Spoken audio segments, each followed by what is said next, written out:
that's serving a large number of web clients, this kind of disruption may not be acceptable. Another reason is the unreliability of the software patches. The software patches can become unreliable, and this is not because the patch testers are not doing their job. It's really because that software patches are inherently difficult to test for, simply because a large number of machine configuration settings, newer versions of DLLs, and so on. So it's quite reasonable that for a particular machine configuration, the patch that's released breaks their system. And when that particular patch breaks the system, it's also hard to reverse that patch. So that's the irreversibility problem of the software patch. The reason is that you have been applying changes to our system after applying that patch, and those changes may be dependent on the patch. So undoing this patch is a non-trivial task. Lastly, because of these top three reasons, technical issues with software patches, it's not really possible to enable complete automation of the patch installation. So the user is in the loop, and oftentimes the system administrators they do a set of comprehensive testing of the patches they receive before they actually encourage their users to install the patches. So when the user is in the loop, there is the unawareness problem. The user may not be aware that their systems are vulnerable and are in need of patches. So you may wonder whether the existing firewalls are effective for the protections of these security network exploitable security hosts. The answer is not really. The existing traditional firewalls, they're typically very coarse-grained. And for example, you block a certain port when there is an incident of a large-scale worm attack. So this will incur very high false positive rate and causes severe disruption in the services. And also, the traditional firewalls are typically placed in the network, and it's a basically one-size-fits-all solution. It's trying to protect all the computers in this network. Some of the computers do not really need the protection because they have already applied their patches, and while the others do. And also, there's this lack of application awareness. Furthermore, it misses end-to-end encrypted traffic such as IPsec. So recently, there is the emergence of exploit-driven attack, exploit-driven firewalls. Basically, these firewalls try to filter according to some attack pattern using a pattern matching or a regular expression. However, this kind of firewalls are vulnerable to attack code obfuscation. For example, polymorphic attacks can evade such firewalls very easily. Furthermore, the worms can spread really fast, and we all know that Slammer overtook the internet in 10 minutes, and researchers have developed newer lower bound, within seconds, the whole internet can be overtaken. So this poses a significant challenge for exploit-driven firewalls. This requires these firewalls to do real-time signature generation and distribution. So our approach is Shield. Basically, shields are unhost-based firewalls and using vulnerability-driven filters. Our goal is to protect the time window between vulnerability disclosure and patch application. Our approach is to characterize the vulnerability instead of various exploits. And we use the vulnerability signature for unhost-based firewalling. So shields combine the best words of software patches and firewalls. Like patches, shield is vulnerability specific and it's independent of the variations of the attacks or exploits. But unlike patches, patches are at the code level, patching the executables, making deployment and testing very complicated. And shield takes the advantage of the firewall being at the network level and is data-driven. However, unlike the recent exploit-driven firewalls, it's vulnerability specific, and it's not exploit specific. So the advantage of Shield is really that Shield offers as good protection as software patches, being resilient to attack variations, unlike exploit-driven firewalls. And at the same time, it's easier to test and deploy, and more reliable than the software patches. So this slide shows an overview of the Shield usage. So basically, we envision that Shield will be enabled on every single desktop machine in the future, hopefully. And whenever a new vulnerability is discovered, a new Shield policy encoding this vulnerability signature is distributed to every end host. And at that time, the protection for that vulnerability is enacted. So essentially, Shield intercepts vulnerable application traffic above the transfer layer. This is actually a key advantage of Shield because Shield only needs to intercept the vulnerable application traffic. For the rest of traffic, it does not need to do anything. It does not need to do any deeper inspection. And the policy distribution is very much like the antivirus signature model. Basically, the virus signature, instead of a virus signature, we distribute a vulnerability signature to every single end host, and resulting in automatic, non-disruptive addressing, basically addressing those deployment concerns in a software patch. So this kind of distribution installation model is automatic, it's not disruptive, and it's easily reversible. So we also conducted some study over some of the security vulnerabilities in 2003 and to see whether there's a case for Shield, what vulnerabilities can be shielded. Basically, there are 49 vulnerabilities from Microsoft Security Bulletin Board, and out of these 49 vulnerabilities, 12 of them are warm exploitable. Basically, they can be, it's like a network traffic exploiting, say, a buffer overrun in the backend server. For all these kind of vulnerabilities, Shield can be easily, Shield can provide easy protection. Basically, Shield is very good for network exploitable security hosts.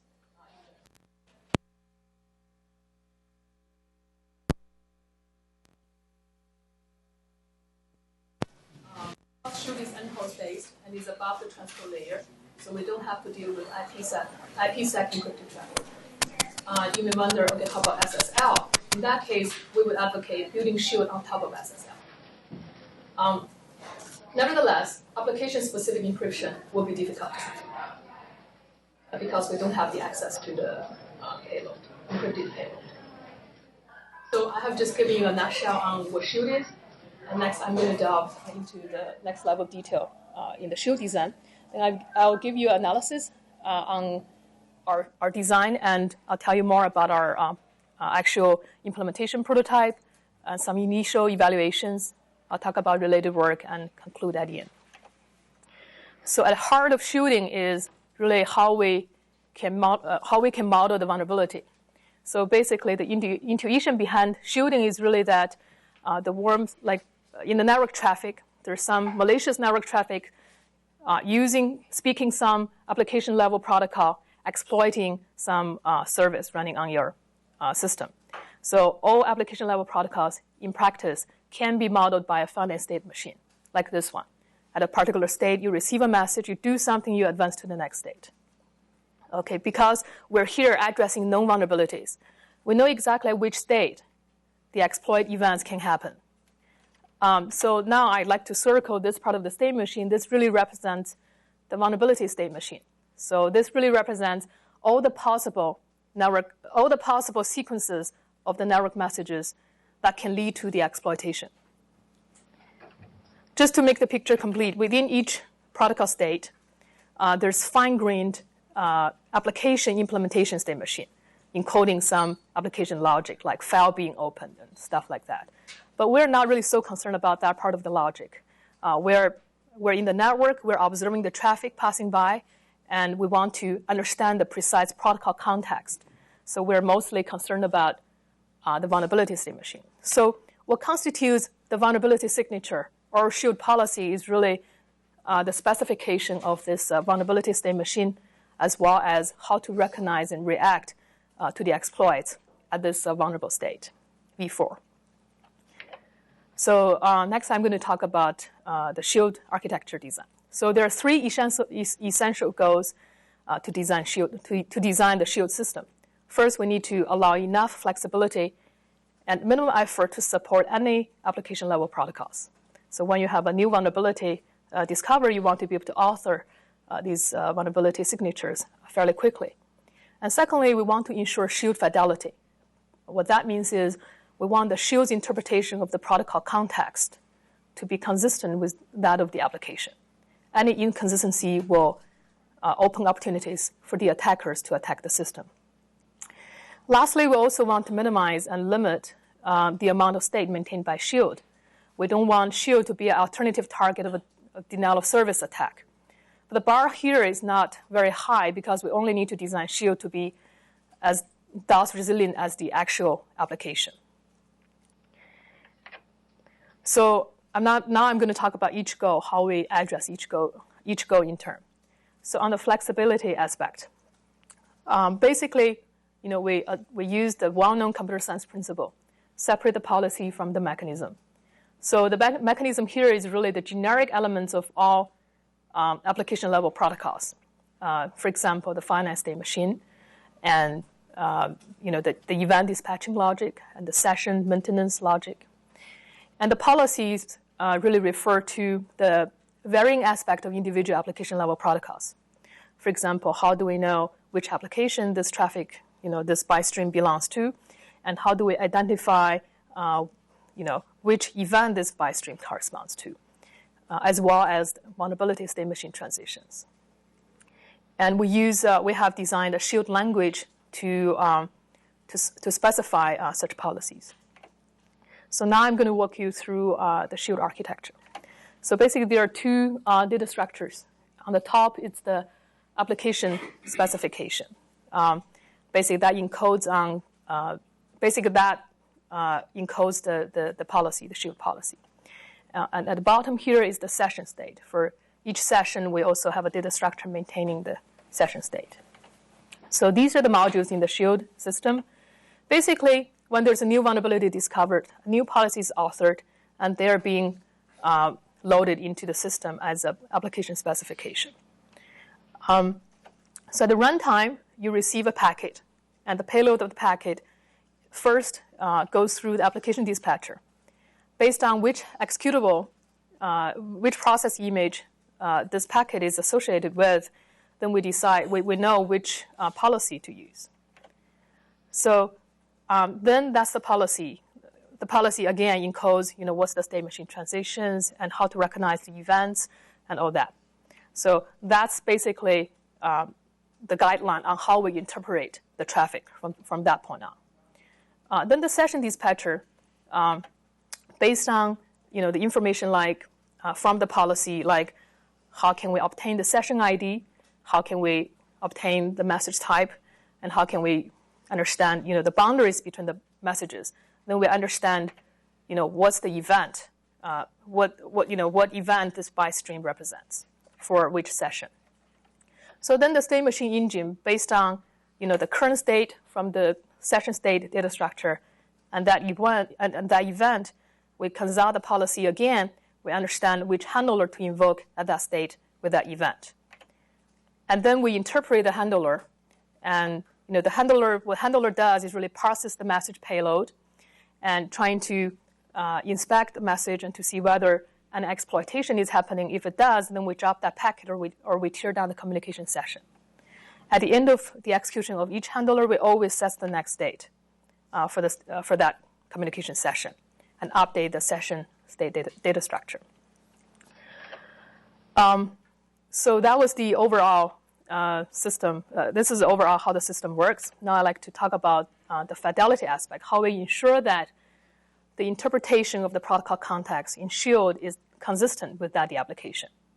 The infidelity will result in either the attackers evading the detection or resulting in false positives, resulting in the disruptions in the services. So there are a number of sources of inconsistencies. So basically, the protocol or message format can be misunderstood by the policy author. Well, we can address that through debugging or test, like trace-driven debugging, or using the existing protocol test suites to address that. And secondly, the event dispatching logic could be inconsistent. For example, it's wrong to use socket as a unit of dispatching. You should not, according to, here is according to this socket, I should dispatch this event to this session, because there can be multiple sessions going on for that socket, and vice versa. Similarly for the host pair. Host pair should not also be used as a unit of event dispatching. There can be many communication sessions going on between two hosts, obviously. So the key lesson we learned here is that the session is really the abstraction for event dispatching and the unit of shielding. Session is really what the state machine is modeling for. Another thing is that message can be arrived over multiple packets.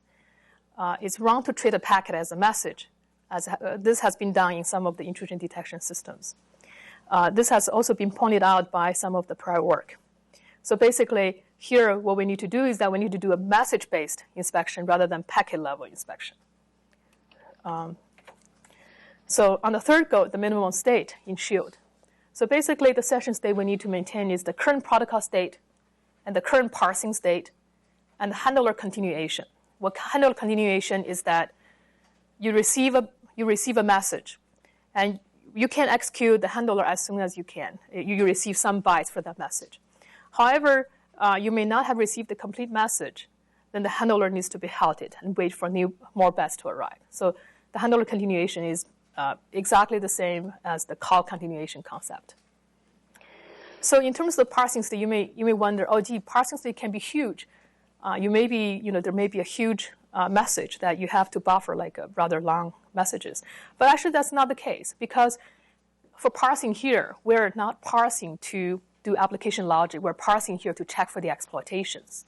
So we only need to parse in order to do so. So we can skip a lot of fields that we don't care about.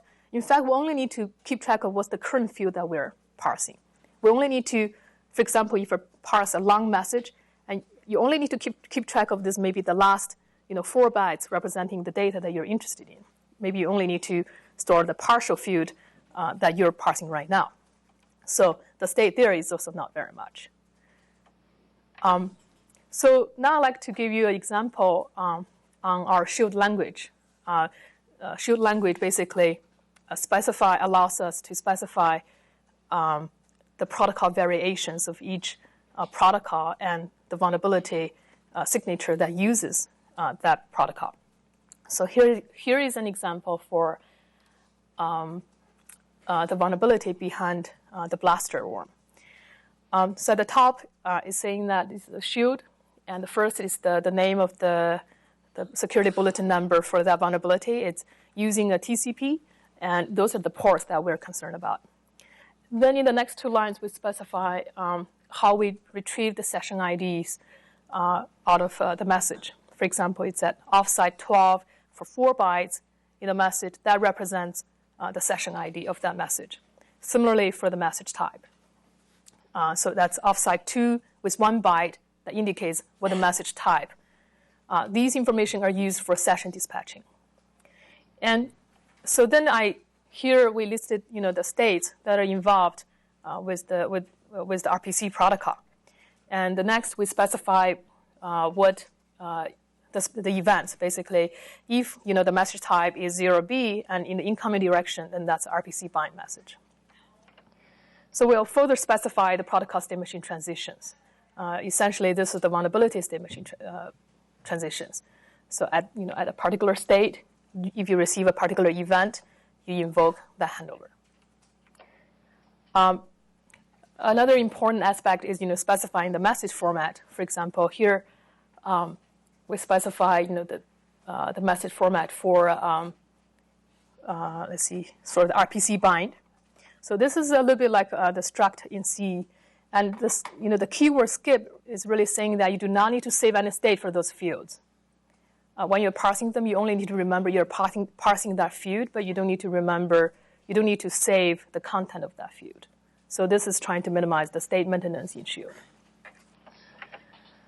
In the handler, over here, when you first, so this is the handler when you first receive a RPC bind message, and we're looking for the UUID here, and this UUID represents the RPC call that contains the that's vulnerable, that has a buffer overrun in it. Then later on, if that RPC bind request is trying to invoke that RPC call, then we continue maintaining the session context for that session. And then when you receive the RPC request, you check for the buffer size. If the buffer size exceeds this legal limit of 1023, that means that you are being exploited. So then we tear down the communication session and return the final state for that session. So that's pretty much how the next level of detail of our shield design. So next time, I'd like to give you analysis on this design. So first, on the scalability. So the scalability here is really how can we scale with the number of vulnerabilities. First of all, the number of shield does not grow indefinitely. We envision that after you apply shield, after you apply your patches, then the corresponding shield can be removed. Even if you don't remove that, the shield doesn't really, the scalability is still pretty good for shield because shield does application level filtering. You only filter the vulnerable applications. So if you have vulnerabilities in N applications, then that's pretty much equivalent to one vulnerability for each application.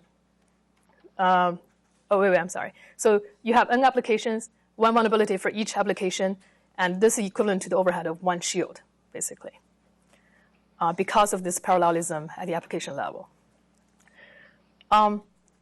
So then the next concern may be, okay, how about in applications like Internet Explorer or Web Server, there can be multiple vulnerabilities in that single application. This is also not very significant according to our study on the security bulletin of the Security Bulletin Board from 2003. Basically, we find that there's no more than 3 wormable vulnerabilities seen in any single application in 2003 for the wormable ones. So also, you may worry about application throughput. Okay, here I'm giving you maybe the worst case scenario. The worst case scenario is the application throughput is at worst about halved. But actually, this would be very low impact for the customer machines. But for the server machines, you may be worried about that. But our actual evaluation shows that the impact on the application throughput is actually very small. So some analysis about the false positives. Because shield is vulnerability driven, so basically we have a near zero false positive rate by nature. However, there could be 2 sources of false positives. There could be a misunderstanding of the protocol or payload specification, as we talked about before, and this can be debugged. This can only be debugged by trace-based testing or test suite-based testing. There's also another source of maybe somewhat more contrived example of when false positives can occur. That would be for some network event, there may be a different treatment of that event based on some runtime condition, maybe based on local configuration, or maybe based on some application logic. In one scenario, it's not an exploitation. In some other scenario, it is. I think this kind of false positives will be, we should actually block those kind of traffic just to be safe. Okay, so now I'd like to tell you more about our prototype implementation. The Shield prototype implementation is based on the layer service provider from Windows. What this LSP does is really intercepts the transport layer protocol, basically intercepting the send calls, receive calls, open and close socket calls, and then the Shield logic is inserted in those interception to do deeper inspection. This is about like a 10,000 line of C++ code. Some of our shielding experience is quite positive. We have working shield for a number of vulnerabilities. We have the shields, working shields behind for the vulnerabilities behind Blaster, Slammer, and Code Red. And we have more of those these days. We have done detailed study over 15 vulnerabilities and 7 protocols, and we have more of those protocols as well. This talk is slightly out of date. We also have done some throughput evaluation. Basically, Okay, so basically the shields for Blaster, Slammer, and Code Red, they have very little state. We need to maintain very little state for those vulnerabilities. Typically, it's less than 32 bytes. And also, they have very small number of states. So they incur actually very little overhead for the in-host system. So because of that, we have designed a more stressful shielding scenario. So we assume there's a server sending data to clients as fast as possible in an RPC-like fashion, in an RPC-like session over the Ethernet switch. And each session requires, each session will require 1 kilobyte of partial payload to be saved. So that will be part of the session state. So it's much more stressful than the working shields that we have, which is only 32 bytes or less. And we put an outgoing shield on the server, and what we want to see the impact on the server throughput. We used a 3.606 gigahertz CPU and 1 gigabyte of RAM for both client and server, and they're all running Windows XP. And we first use a 100 megabit per second Ethernet switch for the experiment. We can see that here, the network, the Ethernet switch is the bottleneck, and the CPU is very fast, so we can achieve pretty much the maximum bandwidth here, maximum throughput here for all clients. However, we can see some variations in the CPU usages. Like when there are less than 50 clients, the LSP, so we sort of divided up the cost and see how much LSP costs and how much shield adds to that cost. So LSP incurs rather large overhead, is about 11 to 28% of overhead, and shield only adds a little less than 3% more overhead. So after inspecting the LSP code, we realized that overhead of LSP is actually not inherent. There's some heavy copying of the socket context that causes that overhead. So that overhead can potentially be removed by very much. We also conduct the same experiment over 1 gigabit per second switch, and looking at the throughput for the server. Here, obviously, the CPU is not fast enough to keep up with the network bandwidth here. So we can see a degradation of the throughput as the number of sessions increase. So LSP degrades the throughput by about 12%, and shield degrades by 11% more.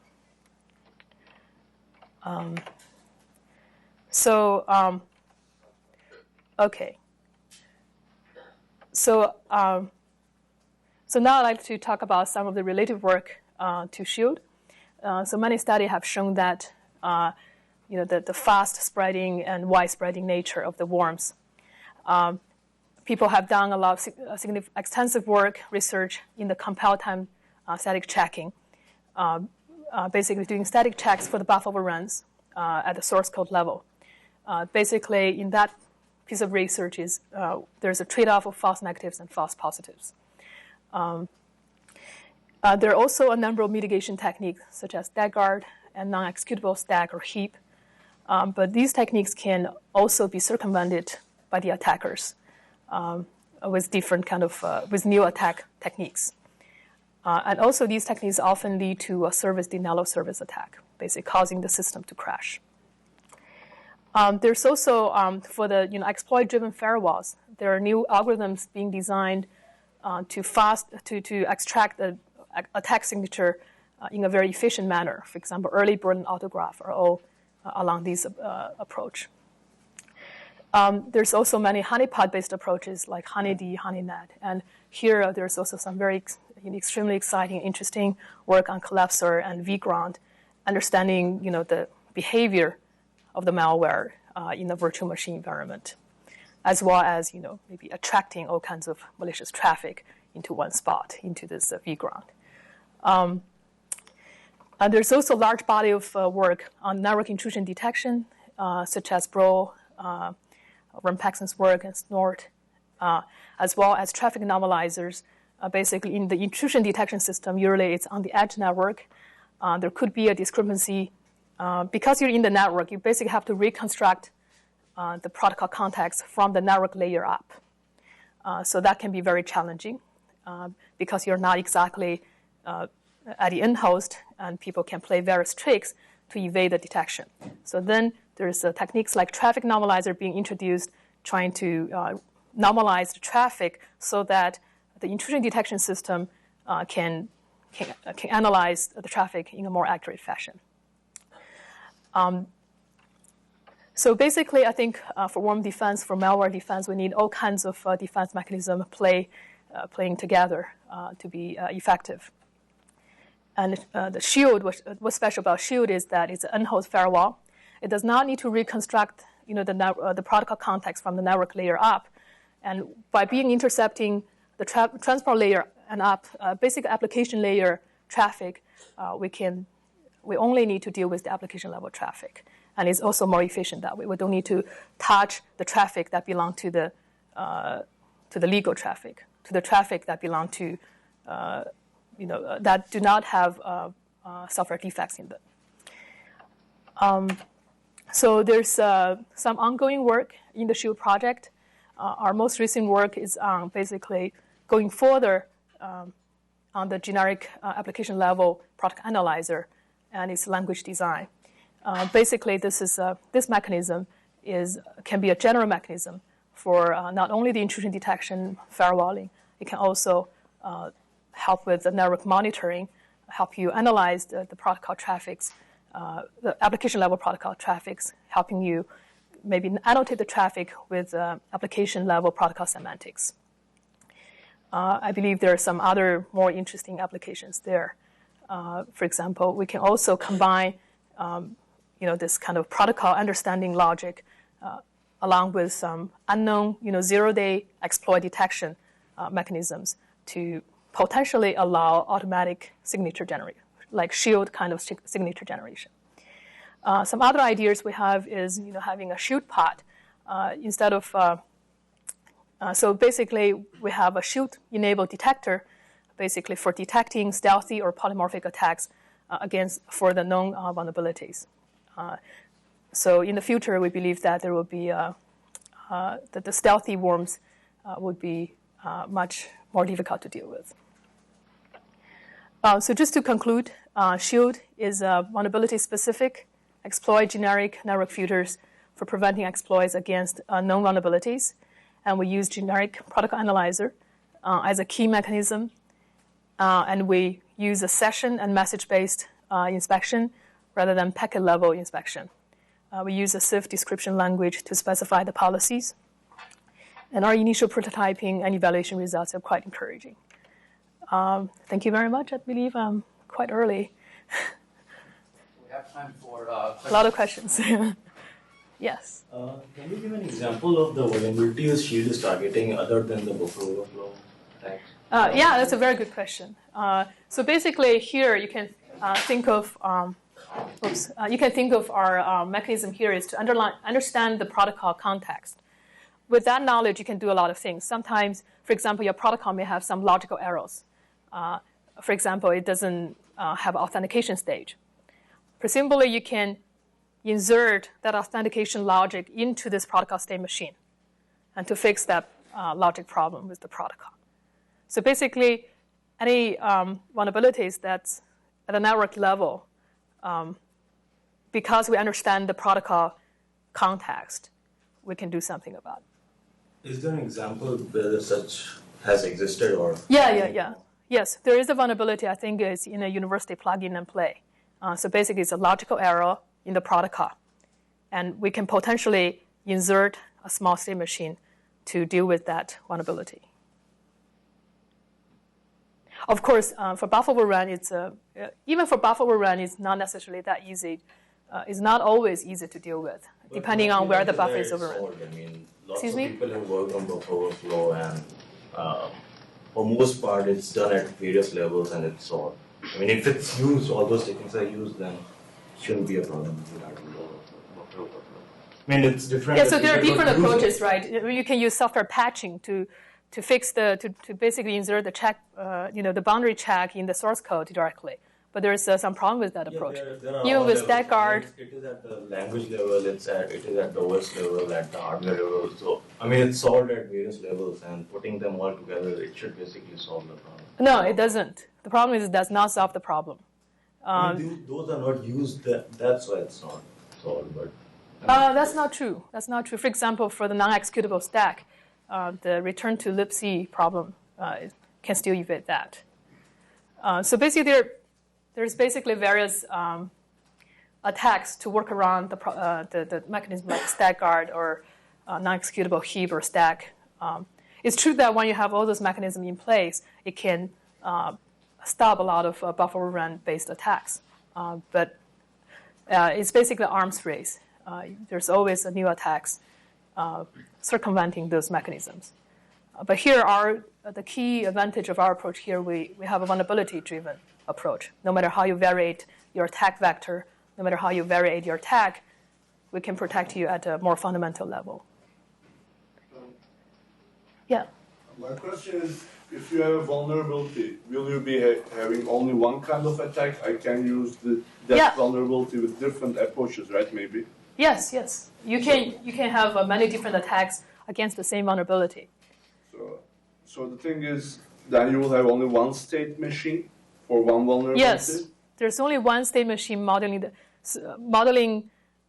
it's really modeling the network operation aspect of that application. So basically, no matter how do you vary the attack, you can still exploit the same buffer. You may have different content. The payload, malicious payload, you can have various malicious payload to overrun that buffer. But no matter how you do that, we're checking. And this is to report buffer overflow. I don't think it's specifically. I don't think this is specifically for buffer overrun. Basically, we provide a mechanism that we can show you what the protocol context is. Based on this protocol context, you can do whatever you need to do to protect your system. Sometimes it's a buffer overrun that you need to do. You basically do a boundary check at the network level. Sometimes it's a protocol logic problem that you need to insert a partial state machine into the protocol state machine to basically correct the protocol logic problem at a different place. Yeah. Couldn't there be two paths through your state machine to get to? Yeah. So wouldn't that be two protocols for the same vulnerability? No, it's still this. It's still the. So if you look at this protocol state machine, if you look at this protocol state machine here, it's really there are many different paths that can lead to that vulnerable state. So by specifying that state machine, you captures all the possible paths that leads to that state, all the possible sequences of methods that lead to that state. Yes. First question more. I mean, there was one worm before that was the Outlook. I think it was had the preview mode where people viewed it and the preview automatically viewed the attachment and it sent itself off. Would this be able to be used to do this since that's kind of past the protocol? I think for email I don't think email viruses or email worms is really a big threat today. I think there's an easier solution than this to address the email worms and viruses. You don't do the preview pan. Then you will not be so automatically exploited. And then you use antivirus software to scan the email content and to figure out whether you have a virus contained and cure the problem there. This is very good for I guess you can also apply this to email, but the problem is there are many ways for you to receive the email. Sometimes you can receive the email over web interface. So the problem there is really essentially that email that's going to be part of your file system causing the damages, rather than so for basically for all the file-based problems like viruses, the best solution is really the antivirus software. So just to understand. Yes. Going back to your previous answer, actually. Okay. When you're talking about the email worms, actually the problem there I hear is that because the Outlook actually is configured automatically to open the attachments.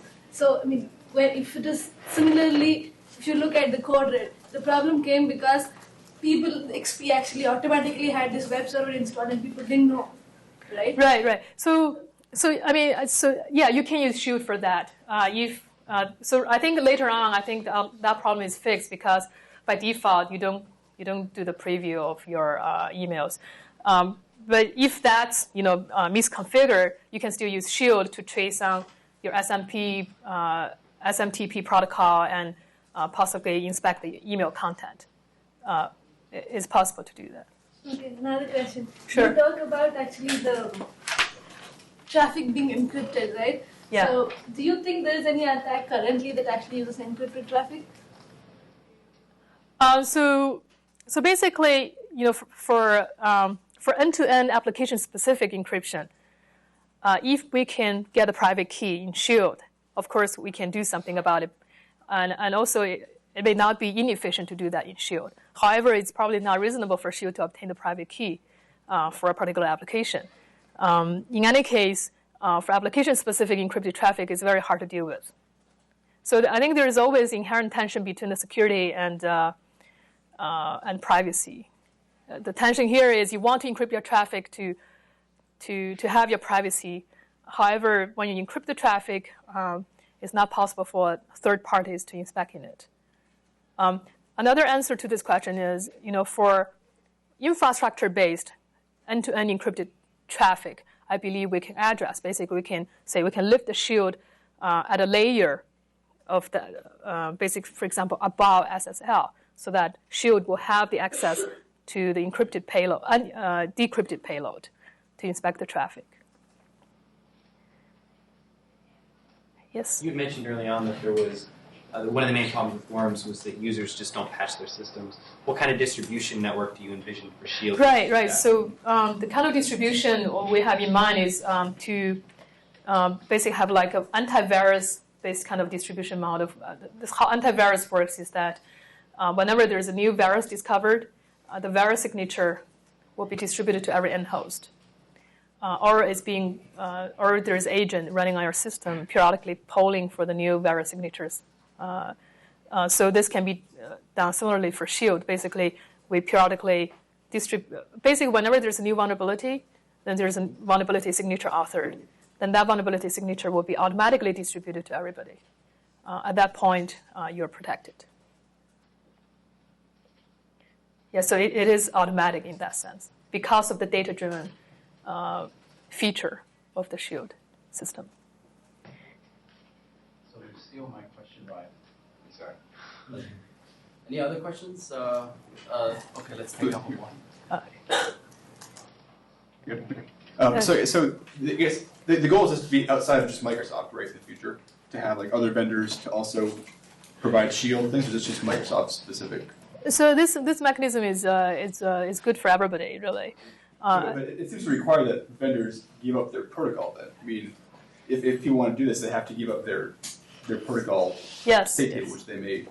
Yes, kind of we're required to do that anyways, don't we? And third parties, they can, right, that's true. It may pose a problem in certain scenarios, other non-technical problems in some scenarios. So, like in implementation, does it mean that when in the state machine it's executing in some function essentially, then you are going to say that there may be an exploit? Like for example, V4, does it at a higher level, does it really mean that if it's executing in some part of the code of the application? Right. So all we're doing here is basically we don't want to be so entangled with the application at the code level, at the executable level, or we want to be completely not in the process of the application. But rather, at the network level, we just want to passively observe the message that are passing by between the application from this host with some remote entity. And through this process, we figure out exactly, where you are in this protocol state machine.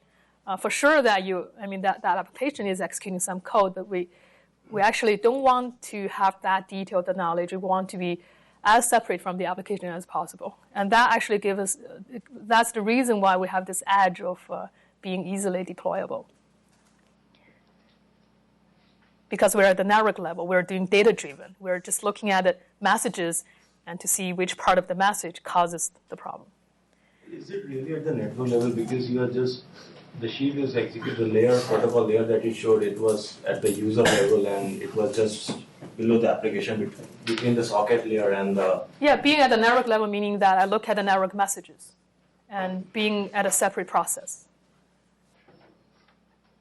It's actually not really the So so our specific implementation is in the LSP. You can think of this as being part of a kernel, right? So being part of the network stack, whenever there is a send call that's being called, then there is a callback into the shield logic to do the deep inspection. That's exactly how some of the firewalls are implemented. I'm trying to compare it with the host-based intrusion detection system, and how does it?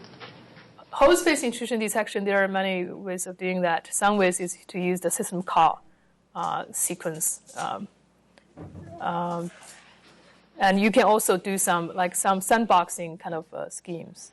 It's essentially similar to some of those schemes. We're also intercepting.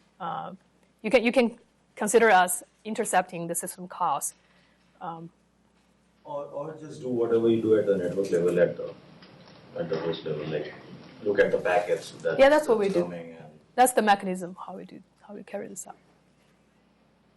Do we have time for more? Should we do it now?